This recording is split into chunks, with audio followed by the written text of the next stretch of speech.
Hi, welcome to my channel. ಇವತ್ತು ನಾನು ರಾಗಿ ರೊಟ್ಟಿ ಮಾಡೋದನ್ನ ಹೇಗೆ ಅಂತ ತೋರಿಸ್ತಾ ಇದ್ದೀನಿ. ಇದು ತುಂಬಾ ಆರೋಗ್ಯಕ್ಕೆ ಒಳ್ಳೆಯದು ಕೂಡ ಹೌದು.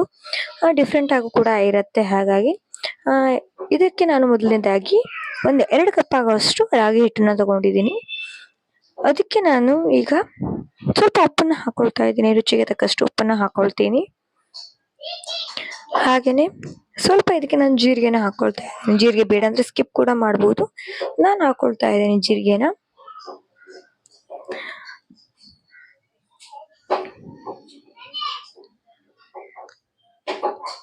ಹಾಗೇನೆ ಇದಕ್ಕೆ ಒಂದು 2 ಸ್ಪೂನ್ ಆಗುವಷ್ಟು ಎಣ್ಣೆನ ಹಾಕೊಂಡು ಸ್ವಲ್ಪ ಮಿಕ್ಸ್ ಮಾಡ್ಕೊಳ್ತೀನಿ ಚೆನ್ನಾಗಿ.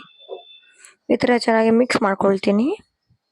ಚೆನ್ನಾಗಿ ಮಿಕ್ಸ್ ಮಾಡ್ಕೊಂಡು ಆದ ನಂತರ ಸ್ವಲ್ಪ ಬೆಚ್ಚಗೆ ಇರುವಂತ ನೀರಿನಲ್ಲಿ ಇದನ್ನ ಕಲಿಸ್ಕೊಳ್ತೀನಿ.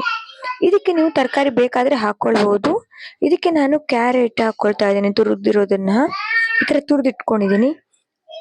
ಹಾಗೇನೆ ಒಂದು ಈರುಳ್ಳಿನೂ ಕೂಡ ಚಿಕ್ಕದಾಗಿ ಹೆಚ್ಚಿಟ್ಕೊಂಡಿರೋದನ್ನ ಹಾಕೊಳ್ತಾ ಇದ್ದೀನಿ. ಇದಕ್ಕೆ ಕೊತ್ತಂಬರಿ ಸೊಪ್ಪು ಇದೆ, ಕೊತ್ತಂಬರಿ ಸೊಪ್ಪನ್ನು ಕೂಡ ಹಾಕೊಳ್ಬಹುದು.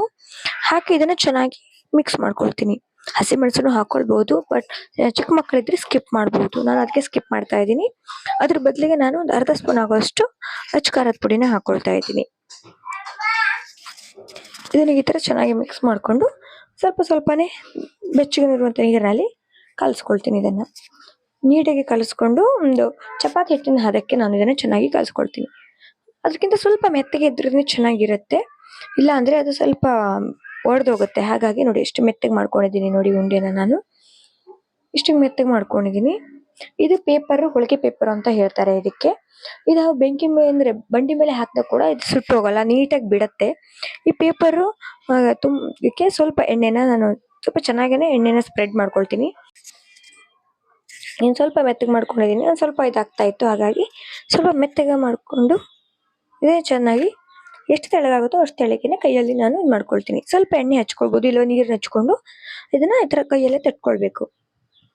ಎಷ್ಟು ತೆಳ್ಳಗಾಗುತ್ತೋ ಅಷ್ಟು ತೆಳ್ಳಗೆ ನಾನು ತಟ್ಕೊಳ್ಬೋದು. ನಾನು ಆದಷ್ಟು ತೆಳ್ಳಗೆ ತಟ್ಕೊಳ್ತಾ ಇದ್ದೀನಿ. ನೋಡಿ ಎಷ್ಟು ಚೆನ್ನಾಗಿ ಬರ್ತಾ ಇದೆ ಕೂಡ. ಇಷ್ಟು ಹದ ಇದ್ರೆ ಹಿಟ್ಟು ಸರಿ ಆಗುತ್ತೆ. ಈಗ ನೋಡಿ ಆಗೋಷ್ಟು ತೆಳ್ಳಗೆ ತಟ್ಕೊಂಡಿದ್ದೀನಿ ನಾನು. ಇಷ್ಟು ತೆಳ್ಳಗೆ ತಟ್ಕೊಂಡ್ರೆ ಸಾಕಾಗತ್ತೆ. ಇದಕ್ಕೆ ಒಂದು ನಾನು ಅಲಿಮನ್ ಬಂಡಿ ಇಟ್ಕೊಂಡಿದ್ದೀನಿ, ನೀವು ಯಾವ್ದು ಬೇಕಾದ್ರೂ ಇಟ್ಕೊಳ್ಬಹುದು. ಇದಕ್ಕೆ ನಾನು ಎಣ್ಣೆನ ಸ್ಪ್ರೆಡ್ ಮಾಡ್ಕೊಳ್ತಾ ಇದ್ದೀನಿ ಚೆನ್ನಾಗಿ. ಇದಕ್ಕೆ ಎಣ್ಣೆನ ಚೆನ್ನಾಗಿ ಸ್ಪ್ರೆಡ್ ಮಾಡ್ಕೋಬೇಕು. ಅದ ನಂತರ ಇದು ಮಾಡಿಟ್ಕೊಂಡಿರುವಂತ ರೊಟ್ಟಿನ ನಾನು ಅದೇ ತರ ಹಾಕಿ ಸ್ವಲ್ಪ ಕೈಯಲ್ಲಿ ಪ್ರೆಸ್ ಮಾಡ್ಕೊಂಡು ನಿಧಾನಕ್ಕೆ ಇದನ್ನ ತೆಕ್ಕೊಳ್ತಾ ಇದ್ದೀನಿ. ನೋಡಿ ಎಷ್ಟು ಚೆನ್ನಾಗಿ ಬಿಟ್ಟಿದೆ ಕೂಡ ಈ ಪೇಪರ್ ಕೂಡ ಏನು ಆಗಿರಲ್ಲ ಇದು. ಇದನ್ನ ಒಂದ್ 2 ರಿಂದ 3 ನಿಮಿಷ ಚೆನ್ನಾಗಿ ಮೀಡಿಯಂ ಫ್ಲೇಮ್ ಅಲ್ಲಿ ಇಟ್ಟು ಇದನ್ನ ಬೇಯಿಸ್ಕೊಳ್ಬೇಕು. ಯಾಕಂದ್ರೆ ಇದು ಹೊರಗಡೆ ಇರುವಂತ ತರಕಾರಿಗಳೆಲ್ಲ ಬೇಯಲ್ಲ, ಹಾಗಾಗಿ 3 ನಿಮಿಷ ಇಟ್ಕೊಂಡು ಬೇಯಿಸ್ಕೊಳ್ಬೇಕು ಇದನ್ನ. ಅದಾದ ನಂತರ ಇದನ್ನ ತಿರುವು ಹಾಕೊಂಡು ನೆಕ್ಸ್ಟ್ ಸೈಡ್ ನಲ್ಲಿ ಕೂಡ ಇದನ್ನ ಬೇಯಿಸ್ಕೊಳ್ಬೇಕು ಇದೇ ತರ.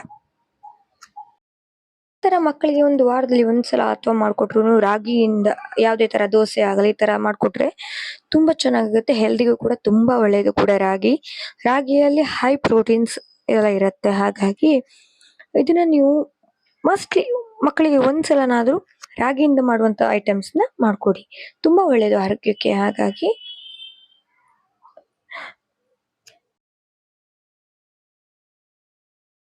ಈಗ ನೆಕ್ಸ್ಟ್ ಸೈಡ್ ನಾನು ತಿರುವು ಹಾಕೊಂಡಿದ್ದೀನಿ. ತಿರುವು ಹಾಕೊಂಡು ಇದನ್ನು ಕೂಡ ಒಂದ್ 2 ರಿಂದ 3 ನಿಮಿಷ ಇದನ್ನ ಚೆನ್ನಾಗಿ ಬೇಯಿಸ್ಕೊಳ್ಬೇಕು. ಇಲ್ಲ ಅಂದ್ರೆ ಹಿಟ್ಟಿನಾಗ ಅನ್ಸತ್ತೆ, ಚೆನ್ನಾಗ್ ಅನ್ಸಲ್ಲ ಇದು. ಇದಕ್ಕೆ ನೀವು ಆಯಿಲ್ ಅಥವಾ ತುಪ್ಪ ಬೇಕಂದ್ರೆ ಮೇಲ್ಗಡೆ ಸ್ಪ್ರೆಡ್ ಮಾಡ್ಕೊಳ್ಬಹುದು. ನಾನು ಯಾವ್ದನ್ನು ಹಾಕೊಳ್ಳಿಲ್ಲ, ತುಂಬಾ ಜಾಸ್ತಿ ಆಯಿಲಿ ಅನ್ಸತ್ತೆ ಅಂತ ಹೇಳಿ. ಬೇಕಾದ್ರೆ ಹಾಕೊಳ್ಬಹುದು ಇದಕ್ಕೆ ನೀವು ತುಪ್ಪನ. ಹಿಂದೆಗಡೆ ಮತ್ತೊಂದ್ಸತಿ ತಿರುವು ಹಾಕಿ ಒಂದ್ ಸ್ವಲ್ಪ ಎಣ್ಣೆನ ಸ್ಪ್ರೆಡ್ ಮಾಡ್ಕೊಳ್ತೀನಿ ಇದಕ್ಕೆ ನಾನು. ಜಾಸ್ತಿ ಏನಿಲ್ಲ, ನೀವು ಬೇಕಾದ್ರೆ ತುಪ್ಪನ ಕೂಡ ಹಾಕೊಳ್ಬಹುದು. ಈ ತರ ಸ್ವಲ್ಪ ಎಣ್ಣೆ ಸ್ಪ್ರೆಡ್ ಮಾಡಿ ಮತ್ತೆ ತಿರುವು ಹಾಕೊಂಡು ಆಗ ಸೈಡ್ ನ ಚೆನ್ನಾಗಿ ಇದು ಮಾಡ್ಕೊಳ್ತೀನಿ. ಇದೇ ತರ ನಾನು 2 ಸೈಡ್ ಕೂಡ ಚೆನ್ನಾಗಿ ಕುಕ್ ಮಾಡ್ಕೊಳ್ತೀನಿ. ಇದೀಗ ರಾಗಿ ರೊಟ್ಟಿ ರೆಡಿ ಆಗಿದೆ. ಅದ್ರ ಜೊತೆ ನಾನು ಬೆಳ್ಳುಳ್ಳಿ ಚಟ್ನಿ ಮಾಡಿದೀನಿ, ನೀವು ಅದ್ರ ಜೊತೆ ಬೇಕಾದ್ರೂ ತಿನ್ಬಹುದು. ಇದ್ರಿಗೆ ಇಷ್ಟ ಆಗಿದ್ರೆ ಲೈಕ್ ಮಾಡಿ, ಶೇರ್ ಮಾಡಿ, ಕಮೆಂಟ್ ಮಾಡಿ. Thank you.